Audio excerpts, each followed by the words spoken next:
বাগডাকার নির্দেশের পয়েন্টে, হিরন পয়েন্টে চলে যাচ্ছি আমরা ইতিমধ্যে।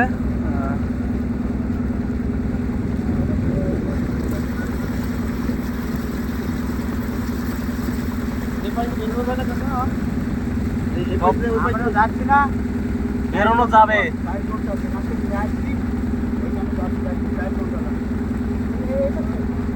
বনের মধ্যে যে অরিজিনাল মজা সেটা এবার পাচ্ছেন।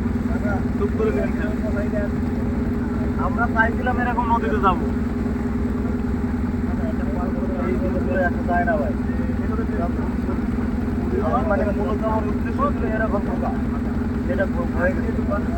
কাকা আপনি একটু গোয়ান যে সামনে যাই, তোমাদের খাবার কিনে দিচ্ছি। আমি বলবো কিন্তু হ্যাঁ হ্যাঁ আমরা কোন লজ্জিত হবে না, সামনে যেতে পারছি না। আমি বলি কাকা আপনি বসেন এই জায়গা, ওদের কাছে অতবার আর যাওয়া লাগবে না। এমনি তো আর কেউ খাবার পাচ্ছে না, ওরা ইচ্ছা করলে খাতেও পারতেছে না। জায়গায় যায়